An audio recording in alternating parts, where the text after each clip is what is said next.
할렐루야.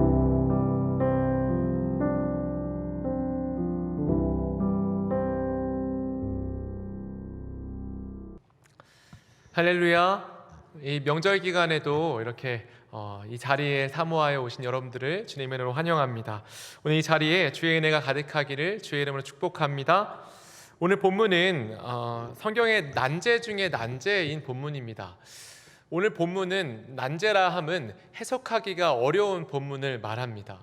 오늘 본문을 선뜻 읽었을 때, 처음 읽었을 때, 또 우리가 베레스 우사의 이야기를 들었을 때 이 이야기를 쉽게 이해할 수가 없습니다.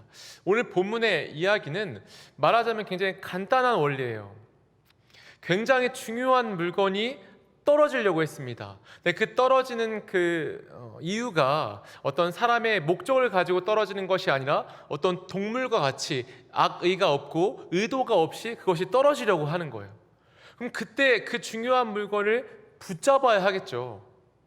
근데 오늘 본문에서는 그 중요한 물건을 붙잡았을 때에 그 붙잡았던 사람이 그 자리에서 즉사하는 사건이 바로 베레스 우사입니다. 이 베레스 우사라고 하는 이 사건을 이해할 때 우리의 삶에, 우리의 신앙에 굉장한 유익이 됩니다. 오늘 본문과 함께 우리가 설교를 들을 때에 오늘 본문을 깨달을 수 있는 은혜가 있으시기를 주의 이름으로 축원합니다. 오늘 본문이 속한 이 성경은 사무엘하 6장입니다.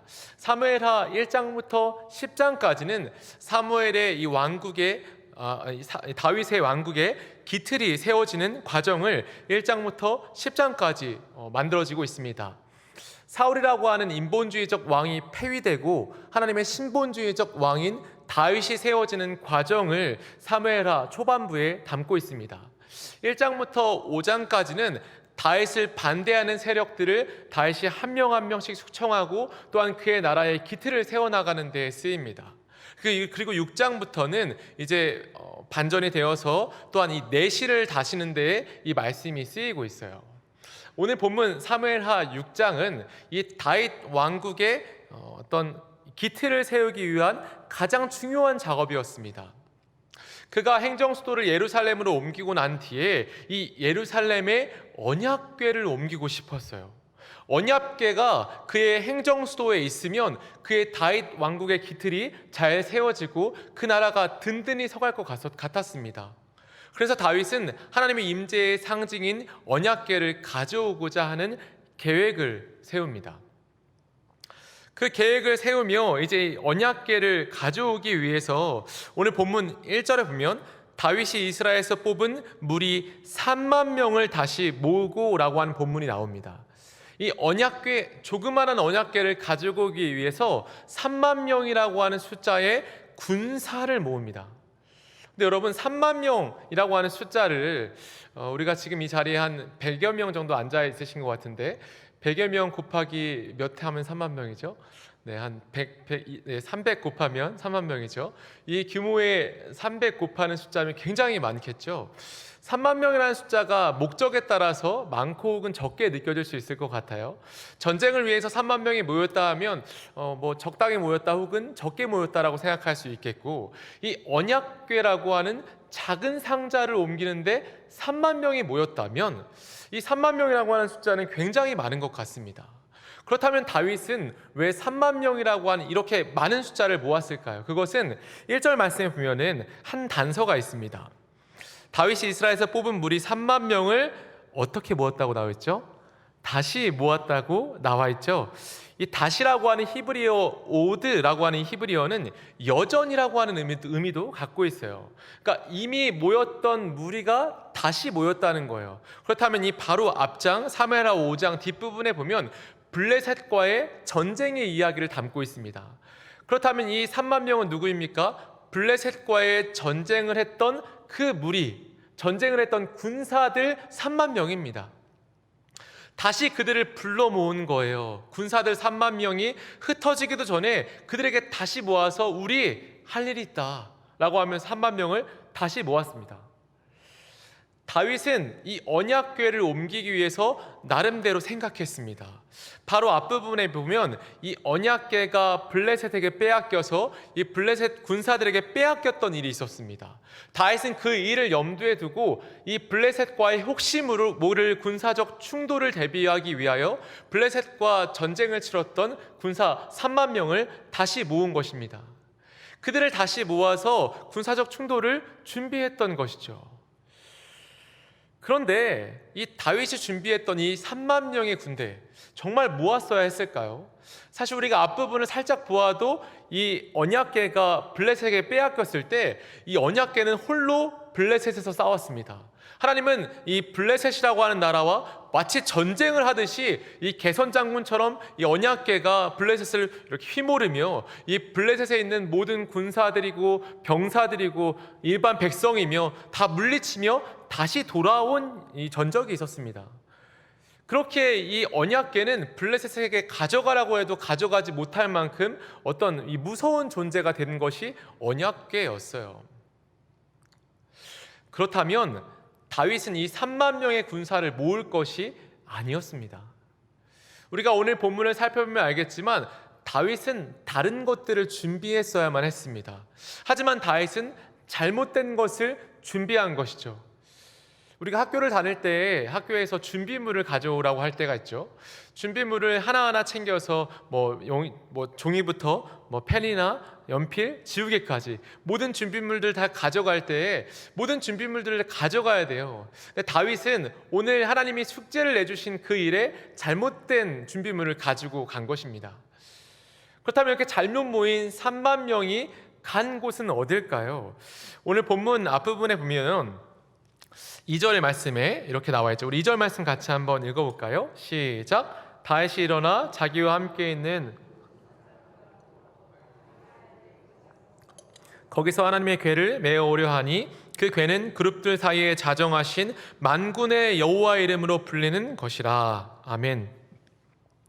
사실 이제 이 바알레 유다라고 하는 지역은 이 아비나답이라고 하는 사람, 그러니까 이 언약궤가 이 블레셋에 있다가 다시 돌아왔을 때 아비나답의 집, 즉 지방 성소쯤 되는 아비나답의 집에 있었는데 그 집을 일컫습니다. 또한 이 집에 있는 이 언약궤를 그냥 언약궤라고 말하고 있지 않고 이 2절의 이 부분은 좀 주목해야 되는 부분입니다. 그 궤는 그룹들 사이에 자정하신 만군의 여호와의 이름으로 불리는 것이라. 언약궤를 장황하게 하나님의 어떤 이런 권위와 하나님의 이런 능력들을 나타내는 단어로 설명하고 있어요. 그냥 언약궤를 가져오는 것이 아니다. 이 언약궤는 그룹들 사이에 자정하신 만군의 여호와의 이름이라 일컫는 것이다 라고 이 언약궤를 강조하며 말하고 있습니다. 오늘 본문에서 말하고자 하는 바를 어느 정도 이 언약궤를 소개하는 말에서 우리에게 힌트를 주고 있어요. 제가 말씀드리는 베레스 우사라고 하는 사건이 왜 일어났는지를 먼저 말하고 있는 것이에요. 자, 이 언약궤를 가지려 3만 명의 군사들이 갔습니다. 이 언약궤를 가지고 올 때에 이 언약궤를 가지고 오는 방법으로 3절에 보면 이렇게 나와 있죠. 그들이 하나님의 궤를 새 수레에 싣고 산에 있는 아비나답의 집에서 나오는데 아비나답의 아들 우사와 아효가 그 새 수레를 모니라. 3만 명의 군사들이 또한 많은 이스라엘 백성들이 이 언약궤를 옮기는 축제에 함께했습니다. 언약궤를 옮기기 위해서 다윗은 3만 명의 군사를 모은 것뿐 아니라 새 수레도 구매했습니다. 지금으로 따지자면 최신 자동차, 아주 좋은 자동차 하나를 가지고 온 것입니다. 좋은 언약궤이니 좋은 수레에 담아야지라고 하는 마음으로 새 수레도 가지고 왔습니다. 그리고 5절에 보면은 이스라엘 온 족속은 잣나무로 만든 여러 가지 악기와 수금과 비파와 소고와 양금과 재금으로 여호와 앞에서 연주하더라 라고 적혀 있습니다.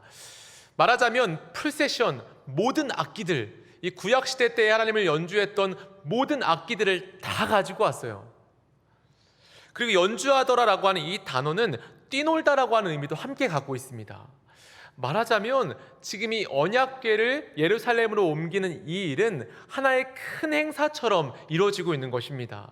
이스라엘 백성들에게 축제와 같았습니다. 이 언약궤가 예루살렘으로 입성하면 이제 이 다윗이라고 하는 통일 왕국이 엄청난 힘을 갖고 하나님도 이 이스라엘 백성과 이스라엘 나라와 함께한다라고 하는 상징성이 있을 것 같았어요. 그래서 이스라엘 백성들이 이런 축제의 분위기로 모든 악기들을 연주하며 모든 악기들을 동원하여서 축제와 같이 이 언약궤를 옮기는 행사가 있었습니다. 여러분, 오늘 이 본문에서 위기가 발발하기 이전은 굉장히 평화로워요. 번영의 때가 극으로까지 올라갑니다. 우리 영화를 보면은 이 평화로운 때가 있잖아요. 이 평화로운 때가 아주 고요하고 평화로워서 모두 다 행복해하는 그때. 자, 이제 이 언약궤가 예루살렘에 거의 가까이 왔어요. 오늘 본문에 문제가 발생하는 나곤이라고 하는 지역은 예루살렘과 거의 가까운 지역입니다. 거의 다 왔어요. 이제 이 예루살렘으로 입성하면 언약궤가 들어가고 이 통일 왕국이 정말 성수기를 맞고 정말 이 전성기를 맞으며 모두가 행복하고 평화로운 나라가 올 것 같은 그런 때였습니다. 그때 오늘 본문에 일이 발생합니다. 나곤의 타작마당이라고 하는 곳에 도착했습니다. 이 타작마당이라고 하는 곳은 지금의 문화와 좀 다르지만 당시에 이 곡식을 타작하는 장소였는데, 이 곡식을 타작하는 장소들은 어떤 이 마을에 행사를 하거나 예배를 드리거나 의식을 드릴 때에 마을 사람들이 모이는 곳이 타작마당이었어요. 또한 이 타작마당은 넓은 평지였고 또한 산허리에 있어서 바람이 많이 불고 넓은 평지에서 모두가 다 함께 모일 수 있는 그런 제의적인 장소가 타작마당이었습니다. 이것으로 보아서 아마도 이스라엘 백성들의 이 행렬들은 잠시 나곤의 타작마당에서 하나님께 감사 예배를 드리고 이제 저 멀리 보이는 예루살렘으로 입성하려고 하는 때였던 것 같아요. 근데 그때 갑자기 소들이 뛰는 것입니다. 이 본문의 이 원문의 뜻을 조금 더 파헤쳐 볼 수 있지만 이 원문의 뜻을 그대로 살펴보자면 소들이 언약궤를 떨어뜨릴 수 있을 만큼 갑자기 많이 뛰었다라고 하는 것을 의미합니다. 소들이 갑자기 펄쩍펄쩍 뛰는 거예요. 이것을 여러 가지로 예상해 볼 수 있을 거예요. 이 타작마당에는 이 바람이 많이 불고 또 이 곁에는 돌뿌리들이 있었거든요. 소들이 그것에 걸렸을 수도 있고 바람이 갑자기 세차게 붐으로 인해서 이 소들이 휘청거렸을 수도 있을 것 같습니다. 소들이 뛰니 이 새수레에 있던 언약궤가 흔들흔들했습니다. 이 모습을 웃사가 본 거예요. 그리고 웃사가 이 언약궤를 어떻게 하죠? 붙잡는다라고 나와 있습니다. 우리 6절 말씀 같이 한번 읽어볼까요? 시작. 그들이 나곤의 타작마당에 이르러서는 소들이 뛰므로 웃사가 손을 들어 하나님의 궤를 붙들었더니. 아멘. 오늘 본문 해석하는 이 웃사의 이야기를 해석하는 이야기의 가장 중점은 붙들었다에 있습니다. 언약궤가 떨어지려고 하니까 이 언약궤를 붙잡은 것입니다. 언약궤가 떨어지면 안 되니까 언약궤를 붙잡았어요. 그래서 언약궤가 떨어지진 않았어요. 그런데 이게 무슨 일입니까? 갑자기 웃사가 그 자리에서 즉사하는 것입니다. 웃사가 그 자리에서 갑자기 죽었어요. 이 일에 대해서 하나님께서 7절에 보면 여호와 하나님이 웃사가 잘못함으로 말미암아 진노하사 그를 그곳에서 치시니 그가 거기 하나님의 궤 곁에서 죽으니라 라고 말합니다. 하나님께서 웃사가 잘못했다, 그리고 내가 그를 심판해서 그를 죽게 했다, 그가 그 자리에서 죽었다라고 말하고 있습니다. 도대체 웃사가 무엇을 잘못한 것일까요? 웃사는 어떤 잘못을 했기에 그 자리에서 즉사할 만한 일이 있었을까요? 성경에서 그 자리에서 즉사하는 일들은 많지 않습니다. 근데 그 이야기 중에서 오늘 이 베레스 웃사라고 하는 이 일은 굉장히 즉각적인 죽음, 어떤 물음이나 어떤 경위가 없이 정말 바로 죽게 되어지는 사건을 오늘 본문에서는 담고 있어요. 궤가 떨어질 것 같아서 그 궤를 붙든 것이 그렇게 큰 죄였을까요? 오늘 이 이야기의 이 모습들, 오늘 이야기 속에서 왜 우사가 죽게 되었는지를 통해 우리에게 큰 깨달음이 있으시기를 예수님의 이름으로 축원합니다. 우사의 죽음의 첫 번째 이유가 무엇입니까? 우사의 죽음의 첫 번째 이유는 하나님의 방법을 따르지 않았다라고 하는 것에 있습니다. 민수기 4장에 보면 이 법궤를 다루는 하나님의 방법이 기록되어 있습니다. 우선 그 궤는 사람의 손으로 만지면 안 되는 성물이었습니다. 정해진 레위인들만이 그 궤에 부착되어 있는 고리에 막대기를 끼워서 움직이는 것이 이 언약궤였어요. 하나님의 정하신 레위인이 그 고리에 막대기를 끼워서 이 언약궤를 움직일 수 있었는데 우사와 아효는 레위인이었을까요? 아닙니다. 우사와 아효는 누구죠? 아비나답의 아들일 뿐입니다. 그리고 이 언약궤를 운반할 때에도 새 수레에 싣는 것이 아니라 이 언약궤를 운반하는 운반 장치 또한 정해져 있었습니다. 물론 새 수레를 통해서 운반하면 더 편하고 또 좋게 움직일 수 있겠죠. 하지만 하나님께서 정하신 방법이 아니었어요. 오늘 본문에서는 하나님께서 정하신 방법으로 행하지 않았음을 먼저 말씀하고 있습니다. 말씀대로 행하지 않았음을 말씀하고 있어요. 다윗은 3만 명의 군사를 준비할 것이 아니라 하나님의 말씀을 공부하며 하나님의 말씀에 무엇이라고 말하고 있는지를 보았어야만 했습니다. 하지만 그렇지 않았다라고 하는 거죠. 우사의 두 번째 죽음의 이유는 무엇이죠? 내면적인 이유입니다. 본문을 보면 하나님이 우사가 잘못함으로 말미암아 진노했다, 잘못했다, 적절하지 않았다, 잘못한 일이다라고 말하는데 잘못한 일이다라고 말할 때에 이 잘못한 일은 붙들었다라고 하는 것이 포인트입니다. 이 붙잡다라고 하는 히브리어는 아카츠라고 하는 이 히브리어가 쓰이고 있는데 이 아카츠라고 하는 히브리어는 소유의 개념이 있습니다. 무엇인가 이건 내 거야 라고 할 때 아카츠다 라고 말하는 것이에요. 그래서 이 아카츠에서 파생한 단어 중에서 아쿠자는 재산이라고 하는 의미를 갖고 있어요. 지금 우사가 이 언약궤가 떨어지려고 할 때 이 언약궤를 붙잡았다라고 하는 것은 우리 집에서 지금까지 계속 있던 이 언약궤가 떨어지려고 하네 라고 하면서 이 소유의 개념으로 이 언약궤를 붙잡았다는 거예요. 그 궤는 어렸을 때부터 그의 집에 항상 있었고 그의 집에서 항상 보던 것, 익숙한 물건이었기 때문에 이것은 내 거다, 이것은 내 소유다 라고 하는 개념으로 언약궤를 붙잡았다라고 하는 것입니다. 여러분, 한마디로 이 우사에게 언약궤는 너무너무 친숙했습니다. 언약궤는 어렸을 때부터 항상 보았던 것이고 이것이 떨어지려고 할 때 내게 떨어진다, 내 것이 떨어진다라고 하는 소유의 개념으로 그것을 붙잡았다는 거예요. 오늘 이 베레스 우사의 사건을 해석한 유진 피터슨 목사님은 굉장히 유명한 목사님이죠. 이 사건에 대해서 이렇게 말합니다. 수세기에 걸쳐 그리스도인들은 우사가 죽은 이유에 대해 여러 가지 상상력을 발휘했는데 그중 반복해서 등장한 한 가지 통찰이 있다. 즉 주제넘게 하나님 관리 책임자의 행세를 하려 하면 죽게 된다는 것입니다. 우사는 하나님을 상자에 넣어 가두고 세상 오물이 묻지 않도록 하나님을 지킬 책임이 자기에게 있는 양 나서는 사람이었다. 여러분, 우사가 오늘 죽은 이유가 무엇입니까? 어떻게 보면 그것 때문에 죽을 수 있을까라고 생각할 만한 이유일 수도 있습니다. 오늘 우사가 죽은 이유의 핵심적인 이유는 익숙함 때문이었습니다. 우사의 집에 항상 이 언약궤가 있으므로 이 언약궤가 친숙한 것이죠. 그래서 이 언약궤를 향한 하나님의 말씀을 뛰어넘고, 물론 그 우사도 이 지방 성소의 자녀였기 때문에 율법을 배웠을 거예요. 말씀을 알았을 것입니다.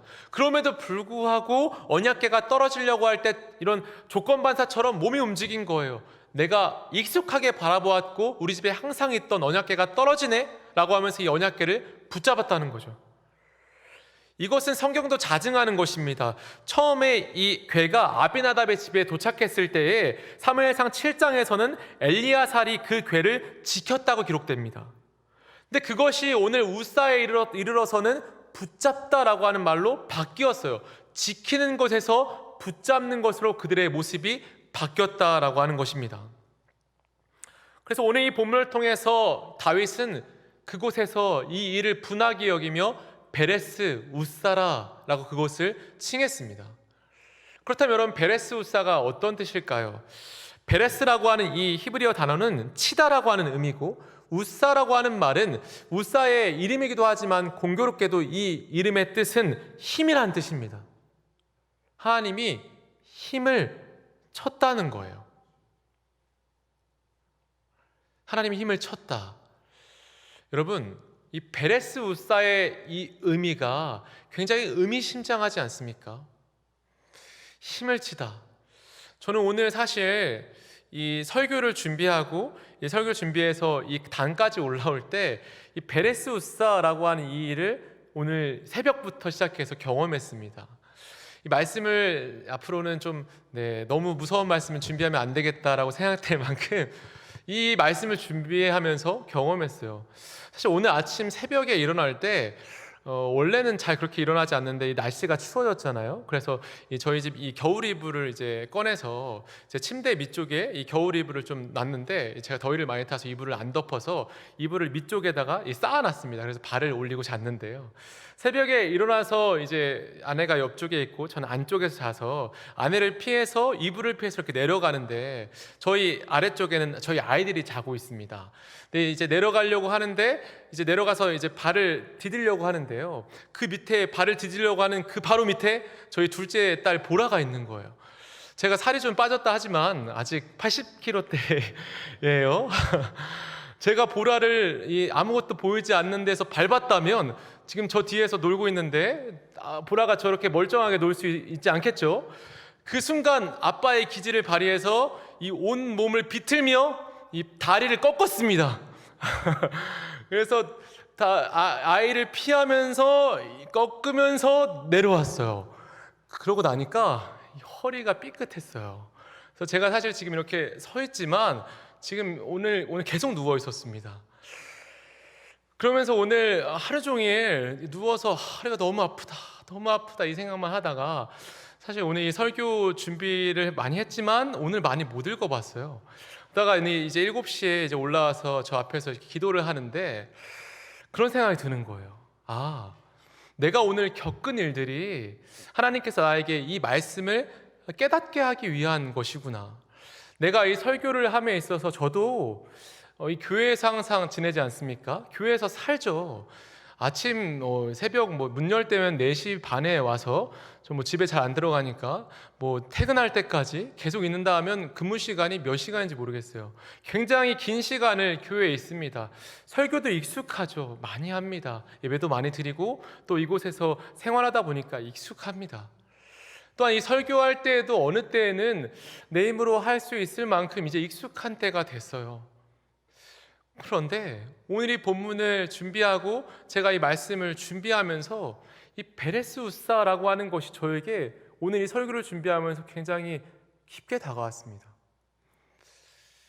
설교를 준비하는 익숙함, 교회에 오래 있다라고 하는 익숙함, 예배를 반복한다라고 하는 익숙함, 찬양을 하고 우리 권사찬양대 매주 예배를 드리고 수요예배 자리를 지킨다라고 하는 익숙함, 하나님의 언약궤가 우사의 집에 매일 있으므로 매일 아침에 깰 때마다 본다라고 하는 익숙함이 우사를 죽게 만들었습니다. 여러분, 우리가 오늘 이 말씀을 보고 지금 이 말씀을 깨닫고 이 말씀 앞에 설 때에 우리는 이 말씀을 가볍게 들어서는 안 됩니다. 이 말씀은 즉각적인 심판이 있었어요. 무서운 말씀이에요. 근데 즉각적인 심판을 받을 때에 우리가 흔히 아는 사람을 죽이거나 어떤 큰 잘못을 한 잘못이 아니었어요. 우사가 잘못한 것이 무엇입니까? 익숙함 속에서 하나님을 경외하지 않았다는 것입니다. 우리가 드리는 이 예배, 구약시대 때의 지성소를 들어갈 때에는 엄청난 긴장의 순간에서 하나님께 예배를 드렸습니다. 그곳에서 이런 조그만한 죄라도 있으면, 일만의 죄라도 있으면 바로 그곳에서 심판을 당해서 죽게 되어지는 것이 이 예배였습니다. 우리 안에 이 예배에 하나님을 경외하는 마음이 있습니까? 우리 안에 하나님을 예배드리는 이 일에 소중함이 있습니까? 만약 우리의 삶에 이 예배가 마지막 예배라면 이렇게 들으시겠습니까?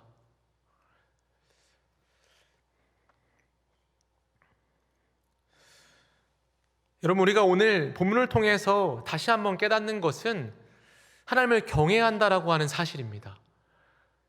우리가 하나님께 불림받아 하나님의 자녀가 된 이유가 무엇입니까?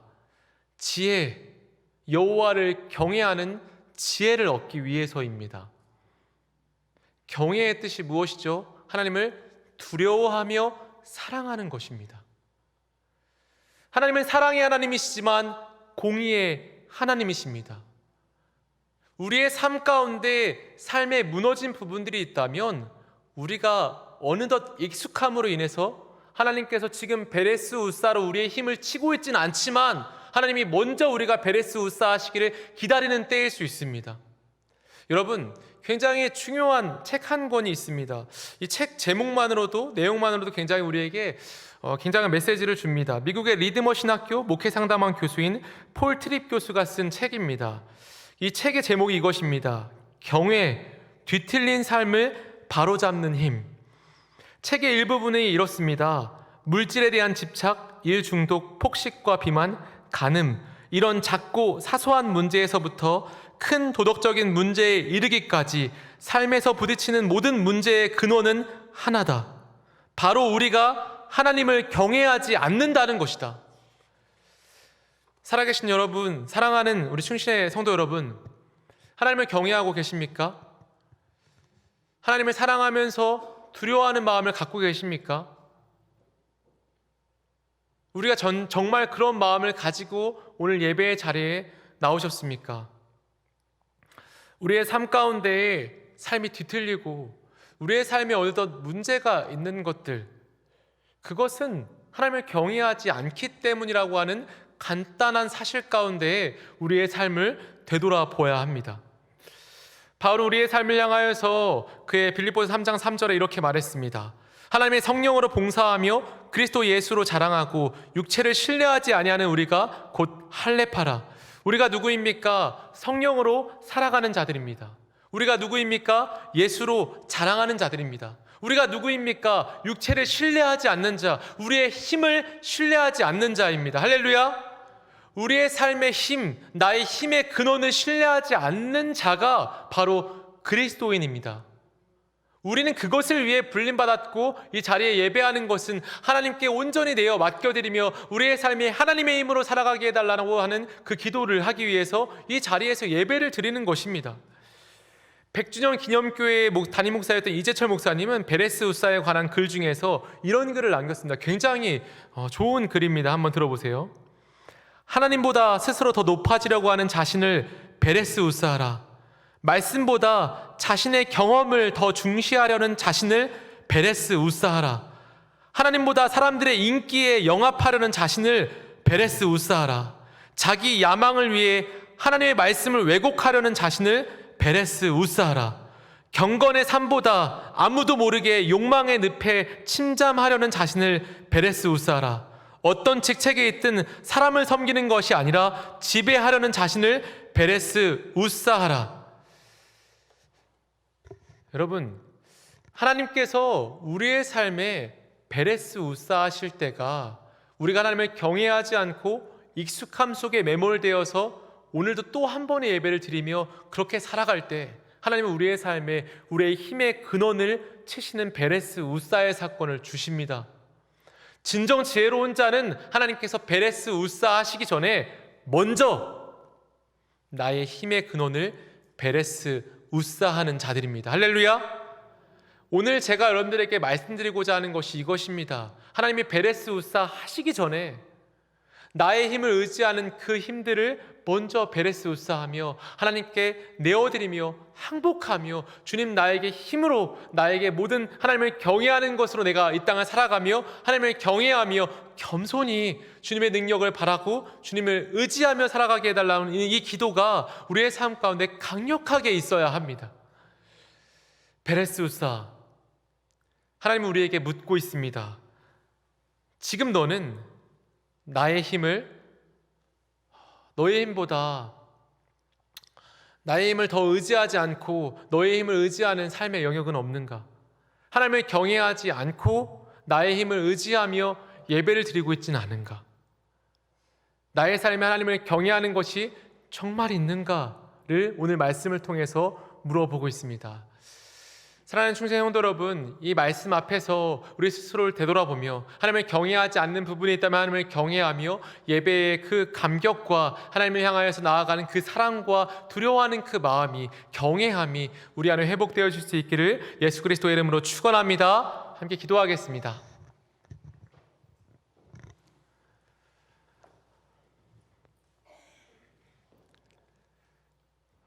살아계신 아버지, 우리가 이 땅을 살아가면서 익숙함이라고 하는 이 무서운 죄의 유혹들을 생각해 봅니다.